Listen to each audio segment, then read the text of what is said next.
L'actuelle génération de Peugeot 308 est sortie dans sa version la plus sportive appelée GTI avec un 1,6 litre de 270 chevaux. En 2017, elle a été restylée esthétiquement, mais rien n'avait changé mécaniquement. Fin 2018, à l'occasion des nouvelles homologations WLTP et du cycle Euro 6D Temp, la 308 GTI a perdu 7 chevaux pour une puissance désormais qui monte à 263 chevaux. C'est principalement dû à l'arrivée d'un filtre à particules. Parallèlement, le couple a monté de 10 Nm, il passe de 330 à 340 Nm. On est venu sur le circuit de Montlhéry pour vérifier ce que ça changeait au niveau du chrono et en sensation. Rien de nouveau dans l'habitacle et on retrouve la planche de bord épurée, le petit volant, les compteurs à regarder par-dessus avec le contour à droite dont l'aiguille progresse dans le sens inverse des aiguilles d'une montre, comme dans une Aston Martin. La touche sport de la console centrale fait passer les compteurs en rouge et amène un affichage spécifique. On retrouve également le volant siglé GTI avec un point milieu matérialisé en rouge, les sièges au bon maintien latéral et quelques surpiqûres rouges. La qualité de présentation est toujours flatteuse pour la catégorie et l'équipement plutôt complet.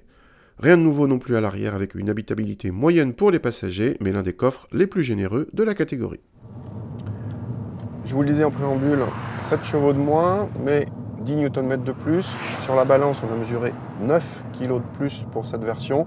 Ça donne quoi face au chronomètre? Eh bien, bonne nouvelle, on ne perd rien. Pas un seul dixième, et même sur le 1000 mètres départ arrêté, on gagne un dixième. On est maintenant à 26 secondes toute ronde, alors qu'avant on était à 26,1. Mais bon, on va dire que c'est les aléas climatiques, etc., etc. C'est tout pareil. Bonne nouvelle. Du coup, la hiérarchie n'a pas changé. Le point fort de cette 308 GTI, c'est pas forcément ses performances, puisque face à une Leon Cupra Air par exemple, ou à une Civic Type R qui sont plus puissantes, elle leur rend quelques dixièmes, que ce soit en accélération ou en reprise, mais les 7 chevaux de moins n'ont rien changé face au chrono.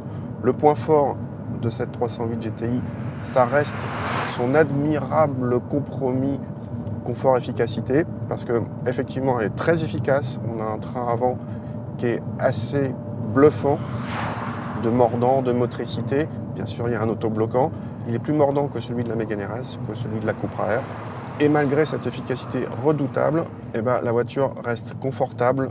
Alors bien sûr ferme, mais tout à fait praticable au quotidien. Dans cette catégorie, c'est la plus confortable, la plus praticable au quotidien et de loin. Du côté des consommations, le filtre à particules occasionne un surcroît d'appétit de 0,2 litres selon nos mesures, tandis que l'homologation en CO2 est passée de 139 à 148 grammes par kilomètre. Le malus écologique grimpe du coup à presque 1 400 €, à ajouter aux presque 39 000 € du tarif de base, et nous voilà avec une 308 GTI à plus de 40 000 €. C'est un peu plus cher que la Leon Cupra, mais nettement moins cher que les Civic Type R ou Mégane RS, malus compris.